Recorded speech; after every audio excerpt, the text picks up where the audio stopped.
I'm really excited about this next article. It's the 10 interesting versions of Western cars. This is something that kind of shocked me when I was living in China for all those years, is that there are different cars that are sold there by international brands that are not sold anywhere else. They're just China-only vehicles. It is the world's largest auto market, and so I get that. In every country I go to, I see different versions of different vehicles with different brand names and different logos and slightly altered designs.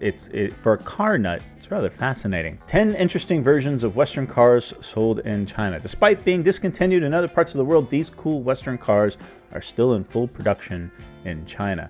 Now, we already know the obvious ones, like Buick, right? China's auto industry has exploded in manufacturing capability in the last few decades, and with the massive number of potential new customers, Western automakers have designed models specifically for sale within the Far Eastern country. These models include anything from compact cars and sedans to luxury SUVs. Much like Japanese automakers build cars for sale only in their country, specifically like the Japanese domestic market or JDM, China followed the example and builds cars aimed at their own citizens. Many of these cars are built by solely Chinese manufacturers or through collaborations between Chinese and Western automakers.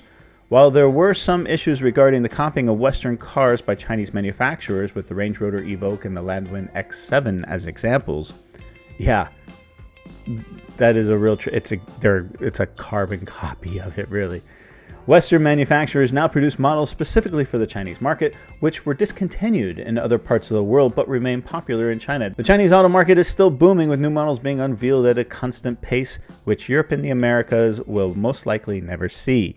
With that, here are 10 interesting versions of the Western cars exclusively sold in China. Number 10, the BMW Brilliance models. Some Western automakers have made deals with Chinese manufacturers to produce some of their models within Chinese factories. One such Western marquee is BMW. BMW struck a deal with Brilliance to use their factories, while Brilliance gets to use some of the German manufacturers' models and parts as their own. This is very common, not just in automotive space. This is very common in almost all industries who are doing business in China. One model which fell under the agreement was the first generation BMW X1, marketed as the Brilliance 1E. While it received a new name and slight restyle, most of the other models stick with the BMW logo and naming strategy, but get extra options to satisfy the Chinese auto market. Next one is the VW Jetta. Now, Jetta is a nameplate, but in China, it's an actual brand. It's kind of a lower cost, I want to say millennial brand. It's for a younger audience, really. In China, the VW Jetta pretty much has its own sub-brand. Where the Jetta in Europe and the Americas is based on the Golf, the normal Jetta in China is instead built on the smaller Polo platform. I've driven this. It's a very base car. There's not much to it. It shares the previous generation of Polo's engines, including a naturally aspirated 1.4-liter inline-4 and a turbocharged 1.2-liter. It is considered to be the cheaper of the VW models and does not get as many options as the European version of the Polo. These are very common in the DD fleets as well as car rental fleets. Okay, we're going to move down. We have the VW Jetta LWB. If you click on the link below, you can read this article. But then there's the A4L. There's always these extended length vehicles. And this is an A4. So this is a small car, but it is extended to give passengers in the rear more space. And you'll see that a lot. I think BMW does this as well. I own a 2000 Mitsubishi Montero. It's back in the States. I love this truck.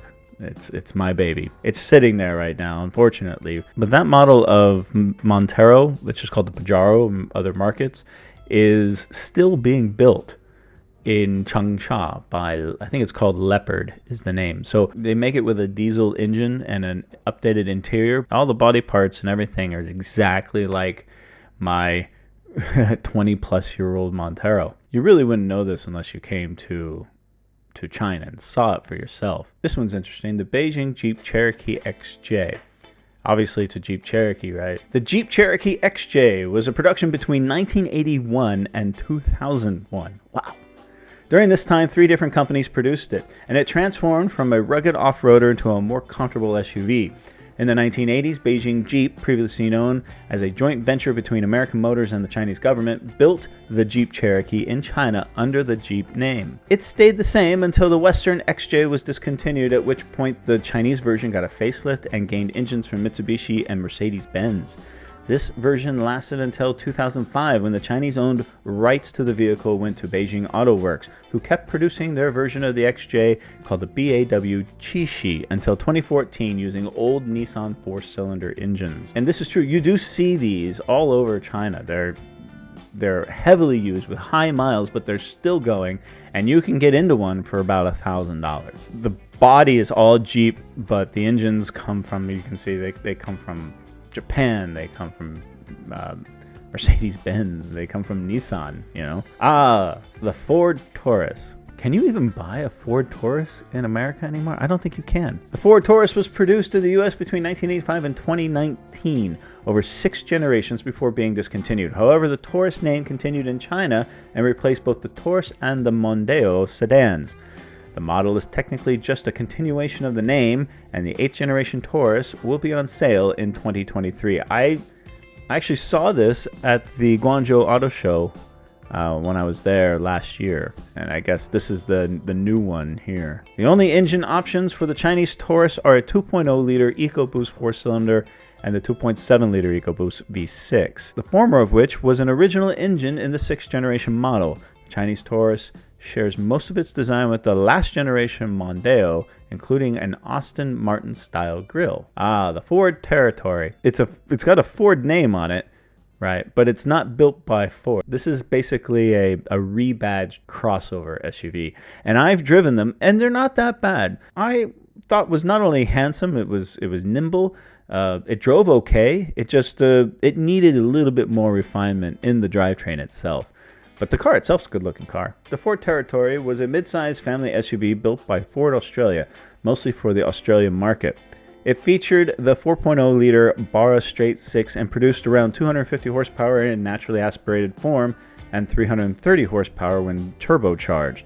The model was produced between 2004 and 2016. The Chinese Ford Territory shares nothing with the original and is instead a rebadged version of the Yuxiang S330, produced by Jiangling Motors Corporation.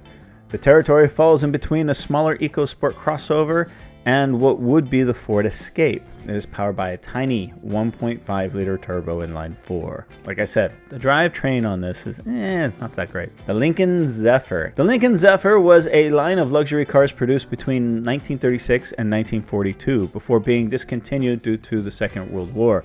The Zephyr returned in the form of a Lincoln MKZ between 2005 and 2006, before the name was changed. Now the Zephyr name has yet again been revived and will be used for a sporty sedan. The Zephyr is built entirely in China for the Chinese market, using Chang'an Ford's 2.0-liter turbocharged inline 4, built specifically according to China's emissions regulations. The Zephyr is a front-wheel drive, producing 240 horsepower and topping at about 140 miles per hour. The Zephyr is actually a really good-looking sedan with futuristic styling. Yeah, I believe this is also the one, like the Ford Evo, that has that giant screen, that long screen. It's not 3 different screens on the dash, it's just like one giant screen on the dash. It's pretty cool. The Audi A7L, this is an example of one that they just stretch. They make it longer just for the Chinese market. One of the weirder examples of Chinese versions in Western cars is the Audi A7L. As we all know, the normal A7 is a coupe version of the A6 sedan, whereas Audi sells a stretched A6L. Chinese customers wanted the option for a long wheelbase A7 as well, so Audi complied. The result was a stretched version of the coupe version of the sedan, which already existed. Welcome to China, guys. Everything's weird there, you know? The A7L lost its characteristic sloping 4-door coupe styling and instead is looking like a more stylish A8 Sportback. It simply looks like a redesigned A6. The only engine option is the twin-turbo 3.0-liter V6 combined with a 48-volt electrical system and a belt alternator starter, resulting in a mild hybrid powertrain. But it still looks weird. Do you know any other Western cars or car brands that are only sold in China for the Chinese market? I know Buick has many of them. So if you know it, comment below, let it be known.